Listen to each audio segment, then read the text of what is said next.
buenas, licenciado Ramiro. Asimismo, saludar a cada uno de mis compañeros a través de la pantalla.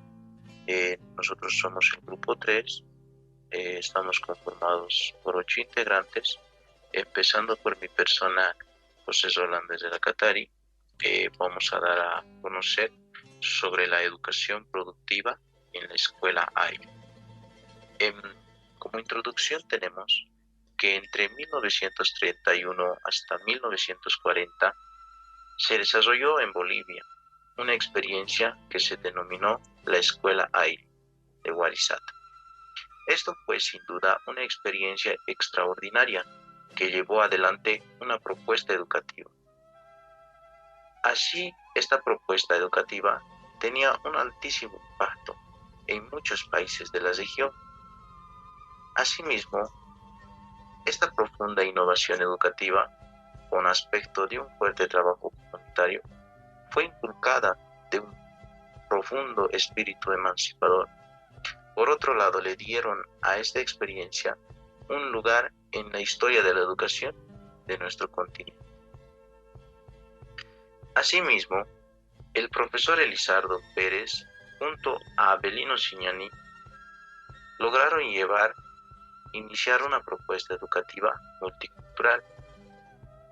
Guarizata hoy no existe como tal, pero sus enseñanzas y valores son necesarios para hablar de la educación de calidad, con sus principios, sus metodologías que siguen presentes en las memorias y en las prácticas de algunos maestros. Asimismo, mis compañeros darán a conocer y describir cómo fue Guarizata, cuáles fueron sus principios, sus orígenes y cómo el esfuerzo de todos los protagonistas surgió sobre la escuela. Una escuela productiva, de trabajo y activa. Ahora vamos a dar paso a mi siguiente compañero. Mi nombre es Seila Belén Claros Vallejos y voy a continuar con la exposición. Fundamento pedagógico de Guarizata. Desde el punto de vista pedagógico, Guarizata promovió los fundamentos de una escuela única basada en una enseñanza con enfoque técnico y productivo. Reconstruir los valores comunitarios del Ayu, promoviendo una escuela productiva basada en la cosmovisión de los indígenas. Como punto número 1 tenemos la formación y producción artesanal de la escuela del trabajo productivo, social y del creador de la riqueza para beneficio de la comunidad. Fortalecer la identidad cultural de los niños, niñas, adolescentes, jóvenes y adultos, despertando su conciencia crítica y activa. Adecuar el calendario escolar a las actividades agrícolas y pecuarias. Practicar la ayuda mutua y cooperativa, consolidando la participación comunitaria en la dirección de la escuela a través del Parlamento Amauta. Garantizar el crecimiento integral de la comunidad. Promover la vinculación de la escuela con la comunidad y fortalecer el aprendizaje produciendo. Alimentación y higiene como base del desarrollo mental. Y último fundamento pedagógico de este modelo fue una escuela única, laica y bilingüe. En lo cultural adoptó una educación por el arte en la música, el teatro, la literatura, la plástica y finalmente en lo filosófico. Es importante hacer una mención: la trilogía del Amasrúa, Amayuya y el Amaqueya. No seas ladrón, no seas mentiroso y no seas flojo. Fue muy diferente a una escuela transmisionista donde el alumno es un mero receptor pasivo de conocimientos, es decir, es distinto a la educación escolástica y enciclopédica de la colonia y el feudalismo de procedencia europea, donde el contexto y contenidos son dogmáticos y ajenos a la realidad, que lamentablemente persiste en la educación actual, con consecuencias en el que el estudiante es individualista, consumista, dependiente, acrítico, con baja autoestima y complejo de inferioridad. Con el advenimiento de un gobierno que responde a las demandas de la clase marginada y excluida, la educación se orienta hacia un camino estructural con una mirada incluyente, eliminando todo tipo de injusticias para brindar igualdad de oportunidades. Se orienta también en la recuperación y desarrollo de los saberes, conocimientos y la lengua de las naciones indígenas que en algunos casos están en proceso de extinción. Tiene una perspectiva para la interrelación y convivencia simétrica entre las culturas del Estado plurinacional y del contexto mundial. En este sentido, más allá de una reforma educativa, en el país constituye una revolución educativa orientada hacia los cambios estructurales del Estado plurinacional. En esta línea, para ejercer un liderazgo intelectual y moral, es necesario que se conviertan en profesionales intelectuales y transformativos para ayudar a los estudiantes a desarrollar una fe profunda y duradera en la lucha para superar las injusticias económicas, políticas y sociales. Asimismo, se necesitan también docentes al margen de investigadores con capacidad para combinar la reflexión y la práctica académica con el fin de transformar estudiantes reflexivos, críticos y productores a partir de su propia cultura. Gracias. Naturaleza de la educación del indio. Este modelo educativo constituyó un hito histórico importante en la educación boliviana, ya que asimiló aspectos de la educación precolombina, específicamente de la cultura incaica, que se orientaba hacia metas de beneficio comunitario y colectivo, asumiendo tareas determinadas de acuerdo a las edades con el fin de lograr la productividad. Esta escuela de trabajo se desarrolló bajo fundamentos que están bien definidos. En lo político fue una escuela antifeudal y antiimperialista que buscó la liberación de las masas indígenas de Bolivia en la lucha contra el régimen de la servidumbre. En lo sociológico se constituyó en una escuela socialista y colectivista donde se practicó el Aini, la Minca, el Trueque, el Tupu, la Sayaña y la Ainoca.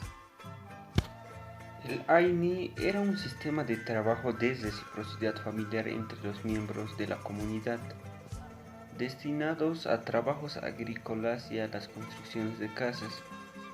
Se desarrollaban en profundo sentido cooperativista de ayuda mutua que fue originada en los ayllus.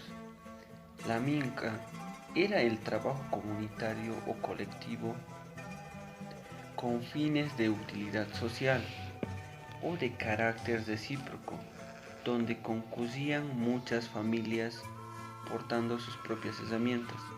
El trueque era un tipo de negociación en el que se intercambiaban productos directamente entre sí, sin utilizar el dinero como intermediario. Por ejemplo, un agricultor puede cambiar un fajo de trigo por un par de zapatos de un zapatero. El tupu significaba medida y representaba la unidad. Era la unidad agraria de la familia. La sayaña es una denominación aymara que traducida significaba parcela y estaba relacionada con la tierra de uso familiar. La ainoca se denomina ainoca a una superficie o espacio comunal de tierra en los que cada familia tiene un determinado número de parcelas. Se destaca como una escuela productiva a través de la agricultura, la ganadería y los talleres de carpintería, la alfarería, los tejidos y otros que fueron fuentes de autosostenimiento. El fundamento pedagógico de este modelo fue una escuela única, laica y bilingüe. Buenas tardes, mi nombre es Fabiola Giovanante Sana Rocha y voy a continuar con la socialización. La escuela productiva. La escuela Ayllu de Baizata es un hito de resistencia educativa en la historia de ideas pedagógicas en Bolivia, porque ha iniciado y desarrollado la educación productiva comunitaria. La base filosófica de la escuela Ayllu viene de lo propio del pensamiento comunitario de Avelino Ziñani y lo ajeno a la educación pragmática, activa y técnica de Lizardo Pérez. En la complementariedad De ambos surge el aprendizaje productivo. Escuela como instrumento de lucha en busca de la liberación. Escuela activa repartida entre el aula, el taller y los sembradíos, como respuestas a las demandas de la viabilidad y practicidad campesina.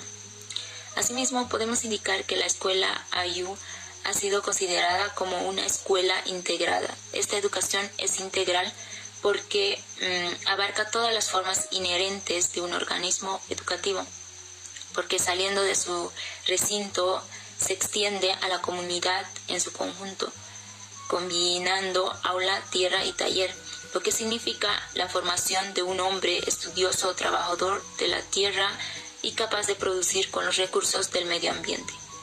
No estaba interesada en el desarrollo de programas escolares formales, sino sobre todo en vincular el aprendizaje con la producción. Fue muy diferente a una escuela transmisionista, donde el alumno es un mero receptor pasivo de conocimientos. Su propuesta educativa estaba orientada a las actividades de la vida, el trabajo y la producción. El aprendizaje productivo consistía en construir el aprendizaje fructífero en la producción de los alimentos, las vestimentas y el funcionamiento de las famosas industrias guarizateñas, talleres de telares para alfombras, carpintería para muebles, fabricaciones de tejas, etc. Los talleres. La naturaleza productiva de los trabajos agrícolas era complementada por la producción y en los talleres, que desarrollaban increíbles actividades, como los dormitorios en el internado, cuyos catres fueron fabricados por el taller de herrería y mecánica. También tenemos la fábrica de tejas. La producción forma parte de la idea misma de educación, ya que a cada actividad se le veía su lado productivo, desarrollándose la educación en talleres, granjas y criaderos de animales, logrando que la escuela sea autosuficiente tanto en términos de su alimento como de sus materiales de construcción y mobiliario. Otro de los talleres de gran rendimiento fue el de alfombras y la fabricación de colchones situado a orillas del lago Titicaca. Warisata representó la puesta en práctica del paradigma lógico andino, ya que se basaba en la reciprocidad, la solidaridad y el modelo de comunidad que viene en relación productiva pero sustentable con la naturaleza. El aula. Se promueve la integración activa tanto vertical como horizontal, jardín infantil, sección vocacional, profesional y normal, aula, taller y sembrío. En el entorno de Warisata rescatamos los principios de reciprocidad, solidaridad y complementariedad como componente que logran la articulación o fusión de la comunidad a la vida social. La escuela AYU poseía una mentalidad de cohabitar armónicamente con la naturaleza sin preocupación de ninguna clase y donde la enseñanza no solo se quedaba en las aulas, sino esencialmente fuera de ellas. Construcción. La participación activa de los padres y de la comunidad era un punto clave para Warisata. Los alumnos de un curso profesional transportaban adobes para la construcción de la escuela. Asimismo, los niños de la sección elemental de alguna manera aportaban para la construcción de la escuela. Estas y otras formas de trabajo implicaban su contribución a la construcción de la escuela. La escuela AYU se autoabastecía y no tenía casi la necesidad de la ayuda del Estado. Warisata llegó a tener más de 200 niños internos de ambos sexos, mantenidos con los propios recursos de la escuela, que tenía sus despensas llenas hasta el techo, resultado de una alta productividad agrícola. Sus aulas eran limpias, amplias, con grandes ventanales, con piso machimbrado, dotadas de mesas, bancos y sillas. Estos fabricados todos en los talleres. Los jardines tenían flores aún en los más crudos del invierno. Cada curso tenía lotes de experimentación de cultivos, refuerzo considerable en su alimentación, bordeados de eucaliptos, pinos, collis y quisquaras. Los niños crecían sanos y fuertes, bien alimentados y vestidos y con admirables condiciones para el trabajo. Gracias, mi compañera va a continuar. Mi nombre es Ani Karen Torrico Arce. Voy a continuar con la sesión. La escuela para la vida o escuela de la vida. La escuela activa se fundamenta en la libertad y en el trabajo de acuerdo con los principios de Celestin Freine. La educación de Freine invita a los niños y a niñas a experimentar desde edades muy tempranas y a vincularse con procesos de investigación adaptados a sus capacidades e intereses, de manera que se generen aprendizajes significativos que también tienen en consideración la reflexión como parte del proceso de enseñanza y aprendizaje. Las críticas al método tradicional desde la pedagogía de Freine. Realizó una serie de críticas hacia este modelo, entre las cuales define el método tradicional como un método que se opone a la vida en el sentido en que la imagen que muestra en la realidad es conocimiento que ofrece, ya que se ha formulado previamente una tarea para el alumno para que pueda asimilar. Se trata de un proceso de aprendizaje donde se almacenan los conceptos previamente descodificados y preparados para ser vaciadas sobre una persona que abre sus conocimientos. Otra de las críticas realizadas al modelo educativo empleado en la educación tradicional concibe a los menores como seres imperfectos que necesitan forzosamente de los adultos para poder aprender, de manera que sus capacidades y su autonomía queden totalmente olvidadas. Las técnicas de Freine están basadas en métodos activos que intentan relegar la función tradicional de la escuela, así como conseguir desarrollar el mayor potencial posible de nuestros niños y niñas, sin que se vean frenados por cuestiones materiales o especiales. Es decir, debemos conocer sus intereses y capacidades para poder relacionar plenamente la teoría y la práctica. Las técnicas principales asociadas a la enseñanza de las ciencias son el fichero escolar, junto con las fichas autocorrectivas como parte del plan de trabajo. La confección de dichos ficheros se basa en la información recogida en distintas fuentes de manera clasificada y adaptada, pudiendo incluir fichas autocorrectivas para poder evaluar su propio trabajo. Las conferencias que favorecen el perfeccionamiento de la escritura y ayudan a desarrollar habilidades propias para poder hablar en público junto al aprendizaje de conocimientos definidos. Estas son preparadas por los propios alumnos junto a la realización de un debate posterior que pueda fomentar el diálogo y la escucha activa. El cálculo vivo de tipo matemático para poder dar respuesta a problemas de tipo cotidiano. La biblioteca de trabajo, que permite investigar y profundizar sobre un determinado tema. El texto libre es una técnica que nos permite obtener un conocimiento profundo de la vida de nuestro alumno, desarrollando su pensamiento creativo y libre.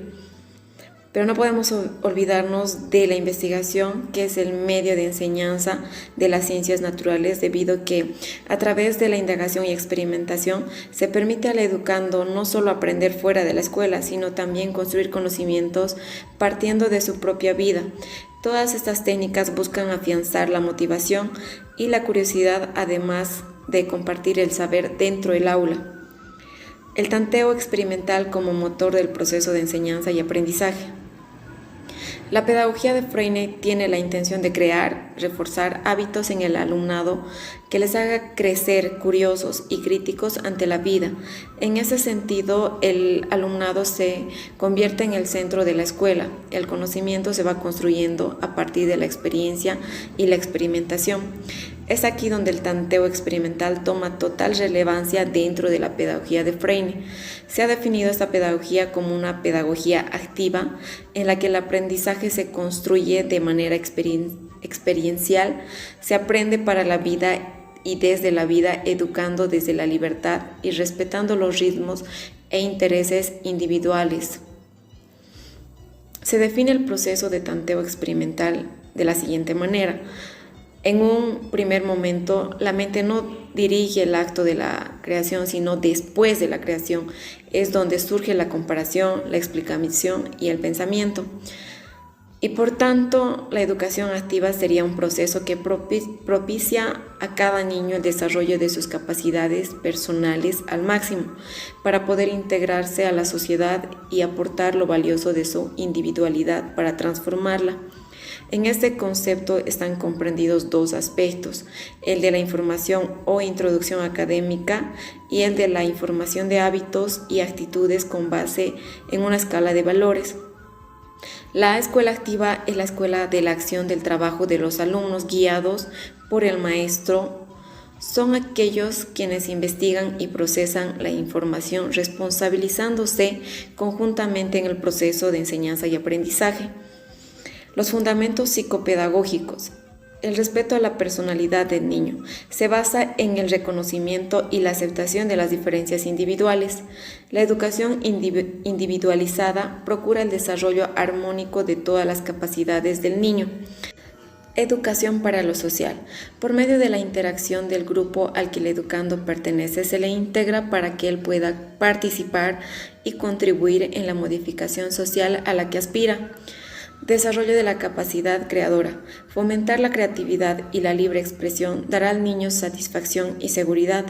Libertad y responsabilidad. La libertad se realiza en el interior de la persona y se manifiesta en la posibilidad de elección sobre las iniciativas y decisiones entre varias alternativas, asumiendo la responsabilidad de la propia elección. Por tanto, el objetivo de la escuela sería que mediante el desarrollo armónico e integral del educando, lograr una sólida conciencia de convivencia en la escuela, en el hogar y en la comunidad. Continuando con el tema de exposición, hablaremos sobre la escuela activa o escuela nueva. A finales del siglo XIX y a principios del siglo XX aparece la denominada escuela nueva. Esta escuela trata de un movimiento de renovación pedagógica de carácter progresista. Dicha escuela nace como crítica de la escuela tradicional, pues hubieron varios los indicios que mostraban que se había quedado obsoleta. Uno de los pedagogos que formaron parte de esta corriente pedagógica dieron un cambio muy importante a la escuela, porque sus teorías se centraban en los intereses del niño, dando lugar al denominado puerocentrismo. Supuso una auténtica revolución, porque por primera vez dejaba de lado las clases magistrales centradas en el hecho de que el profesor tiene la verdad absoluta de todo, lo que ayudaba a crear niños y niñas obedientes, sin ningún tipo de espíritu crítico ni derecho a tomar sus propias elecciones. Bien, ahora en el siguiente cuadro comparativo vemos los aspectos de la escuela tradicional y la escuela nueva. Concepción de la enseñanza. En la escuela tradicional, absolutización de aspectos externos, estandarización, métodos directivos y autoritarios.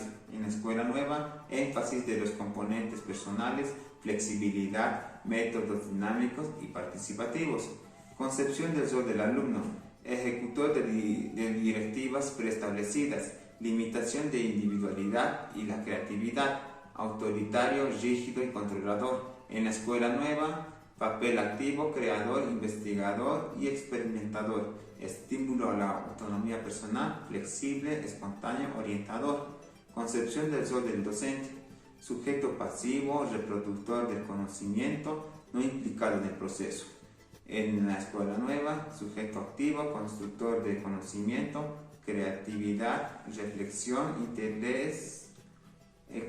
intereses cognitivos propios, implicación y compromiso. Relación docente-alumno. El profesor asume el control como transmisor esencial del conocimiento. En cambio, en la escuela nueva, se propicia la democracia y la participación del niño en el colegio, aprendizaje mediante la práctica. Autores de la escuela nueva. Como autores de la escuela nueva, podríamos mencionar a 8, los cuales son Ovid de Crowley, Consinet, Montessori, Pestalozzi, Padre Monjón, Freire, Wallon, Dewey. Uno de los pedagogos más reconocidos y que formó parte de la escuela nueva fue Ovid de Crowley, que manejaba similares metodologías que se ponían en práctica en la escuela de Layo Warisata, una escuela por la vida y para la vida, y la influencia en la vida escolar actual. Ovid de Crowley nació en Zenaix, Bélgica, en el año 1871. De Crowley fue uno de los principales representantes de la llamada Escuela Nueva, que consiste en cambiar la visión de la escuela tradicional, de manera que el niño sea el protagonista de su educación y no el profesor. Sus estudios en pedagogía, medicina y psicología le confirieron los conocimientos necesarios para desarrollar sus teorías. Estudió en la Universidad de Gand. En el año 1901 creó un instituto para el cuidado de las personas con déficit intelectual. Poco tiempo después fundó su primera escuela en el año 1907, llamada École Hermitage, bajo el lema Escuela por y para la vida. Este fue un centro bastante prestigioso a nivel internacional, ya que en esa escuela se empezó a introducir su teoría sobre la globalización en la enseñanza. Participó en varios congresos de pedagogía, fue profesor en la Universidad de Bruselas y también en otras instituciones encargadas de personas con necesidades especiales. El 12 de septiembre del año 1932, a los 61 años de edad, Ovid de Crowley murió tras una grave enfermedad. La principal idea que sostiene este autor para desarrollar su método educativo es la educación debe estar dirigida a la práctica y a la experimentación. Esto quiere decir que permite al niño aprender experimentando, dándole vital importancia a los intereses de los alumnos, siendo el juego un instrumento esencial en el programa escolar. Fines de la pedagogía. Uno de los fines de la educación en las que se basaba de Crowley era el desarrollo de la conservación de la vida. Sus creencias se basaban en que el destino de toda persona ante todo es vivir, por lo que destacaba como fin educativo mantener la vida. Otro de sus fines es que el ser humano pueda alcanzar su mayor desarrollo a través de la economía y de la constitución de cada persona. De Crowley resaltaba también que la educación debe ser una autoeducación, es decir, la educación es la vida propia, la cual obliga al individuo a integrarse a las actividades propias del día a día. La metodología de Crowley tenía su propia metodología. Una de sus ideas principales de su metodología son: los niños son protagonistas de su propio aprendizaje.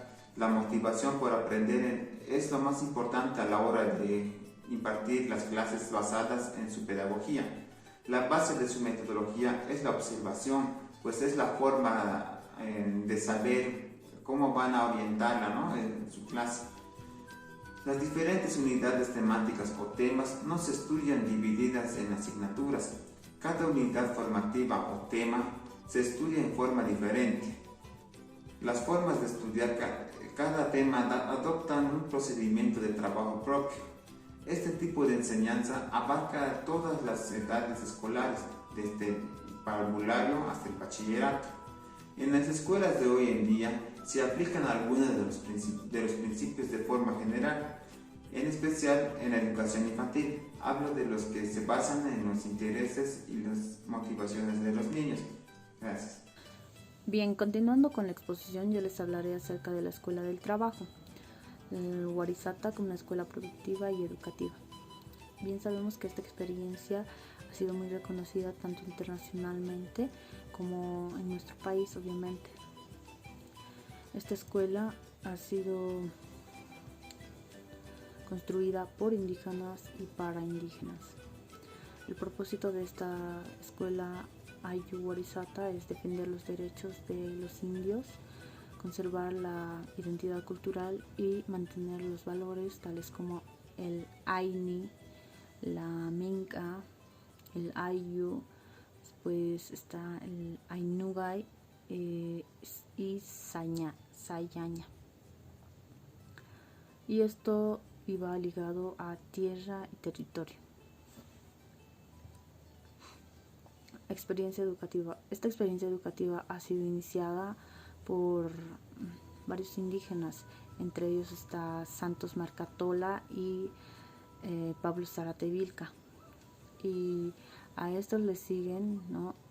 Avelino Siñani y Elizardo Pérez, quienes hacen realidad todo este proyecto, este sueño. La escuela fue construida de manera colectiva y la currícula iba en contra de la clase dominante y el esclavismo. Relación entre escuela y ayllu. Existe una estrecha relación entre lo que es comunidad y escuela. Ambos se benefician en distintos aspectos. A partir de esta combinación nacen lo que son las siguientes concepciones. Una de ellas, la supresión del horario. Actualmente se tienen los horarios de 8 a 12 o de 1 a 6, pero en ese entonces, como estaban internados los niños, los estudiantes, no tenían horario de estudio. Asimismo, la supresión de exámenes. Muchas veces nos frustramos, ¿no? Cuando oímos la palabra, ya van a tener mañana examen, pasado examen. Entonces, por esa razón se suprimió lo que son los exámenes. Educación sin discriminación de sexo. En la escuela la enseñanza de la moral y la ética estaba bien fundamentada, por tanto podían habitar hombres y mujeres en lo que era el internado. Reducción del tiempo de escolaridad. Bueno, en Warisata se tenían 4 niveles de educación. Uno de ellos era el jardín infantil, luego estaba el nivel prevocacional y siguiente el vocacional y por último el nivel profesional. Estos tenían una duración de 3 años y bueno, era más corto el estudio en ese entonces. El bilingüismo en la enseñanza. En la escuela Warisata se enseñaban el idioma aymara, castellano y por supuesto el quechua. Por otro lado está la formación del espíritu a través del trabajo. Podemos decir aquí que gracias al trabajo podemos valorar la tierra y es en este entonces que podemos formar nuestro espíritu y valorar lo que es la cosmovisión, la cultura. Por otro lado está el desarrollo de las cualidades y aptitudes psicomotoras, esto a través de la música y educación física. También está la reducción de la carga curricular. Se redujo las materias que no tenían importancia para lo que es la vida campesina. También la alimentación e higiene, que era muy evidente en los internados. Y por último, la supresión de las vacaciones. Como estos estudiantes tenían producciones, parcelas, no podían descuidarlas, entonces era por esta razón que se suprimió las vacaciones. Además que aprovechaban el tiempo para seguir estudiando y seguir produciendo. Warisata autónoma. Como bien sabemos, Warisata era de carácter autónomo porque no dependía del gobierno.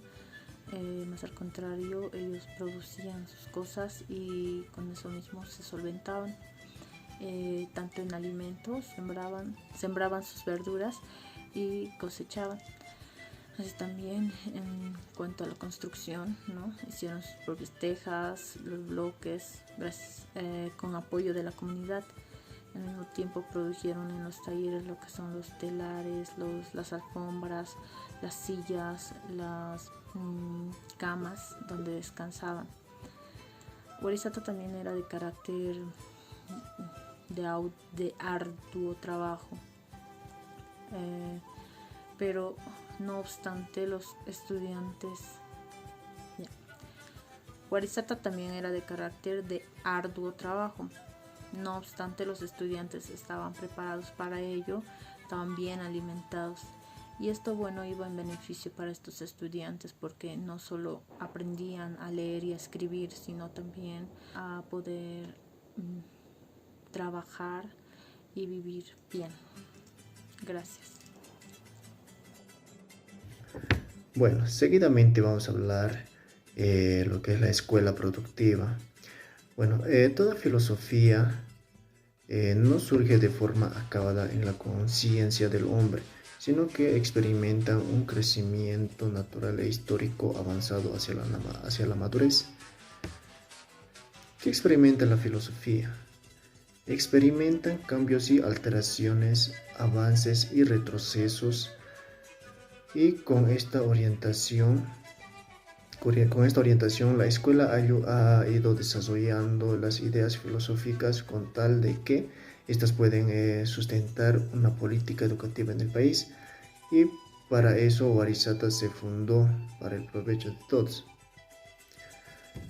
La escuela Ayu era una escuela de trabajo bajo el influjo consciente del Aini Minca de Waki.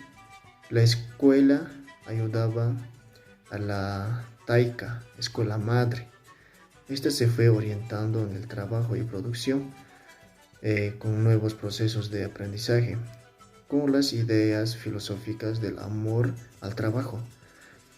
Y de los aymaras y quechuas, la escuela fue constituyendo el aprendizaje productivo. La educación productiva se planteó en los aspectos fundamentales de cambio, invocación y de crítica al modelo tradicional de educación. En el trabajo sale opción de investigación y en la producción la opción del estudio. ¿Qué exigían en el campo? Bueno, la no existencia de horarios en las clases, pues los trabajos no eran lineales, sino en el campo exigían tiempos parados y adecuados. Y en el currículo se priorizaba temas de contexto, complementando con materias pedagógicas, gramática y matemática. Y el idioma aymara era representativo en Warisata, pues se hablaba y se reflexionaba con lógicas aymaras. El trabajo y la educación tenían nexo en los talleres, con miras a crear industrias caseras para la religión. Y se implementó campos de cultivo de variedad de productos, alimentaciones originarios y forraje para los animales. ¿Con qué pensamiento se creó todo esto? Todo se creó con el pensamiento de trabajo, estudio y producción. La escuela Ayu demandó el perfil de docente, tanto institucional y cultural, para la apertura de talleres y sitios de producción agropecuaria en aquel tiempo. Warisata es un modelo pedagógico, histórico y filosófico vinculado con la producción, pues permitió la formación del nuevo hombre a través del aprendizaje socioproductivo y la responsabilidad de un desarrollo auténtico en comunidad y eliminación del individualismo. El modelo crítico de Warisata no solo fue un hito entre feudalismo y capitalismo, sino es origen del pensamiento de una iniciativa privada hacia la iniciativa pública, que algún avesado intelectual llamó capitalismo andino, por la experiencia de acción de manejo económico, social y andino. Y bueno, en 1993 Warisata contaba con estos talleres de tejidos e hilados y se consiguió maestros indígenas en telas y alfombras. Asimismo se abrió talleres para estudiantes de carpintería, sombrerería, talabartería, mecánica y como método educativo estudio y trabajo. Los maestros regresaron, aunque en pequeña cantidad, pero con competencias de educación productiva de las aulas de Warisata. Por eso es esencial del aprendizaje productivo como experiencia, pedagogía y filosofía educativa de la escuela Ayu Warisata. Continuando con la exposición de mi compañero, por último tenemos la conclusión. En conclusión tenemos que Warisata es y fue un ejemplo de lucha, sacrificio y que gracias a ellos los pueblos que eran olvidados resurgieron. Tal vez no se notó en ese entonces, pero poco a poco se reflejó en las aulas, en sus metodologías, en su trabajo, asimismo en los valores comunitarios del AID. Por otro lado, se fue promoviendo una escuela productiva basada en las cosmovisiones de los pueblos indígenas, para así también fortalecer la identidad de niñas, niños, adolescentes, jóvenes y adultos. Esto a su vez despertando la conciencia activa y crítica. Espero que les haya gustado. Muchas gracias.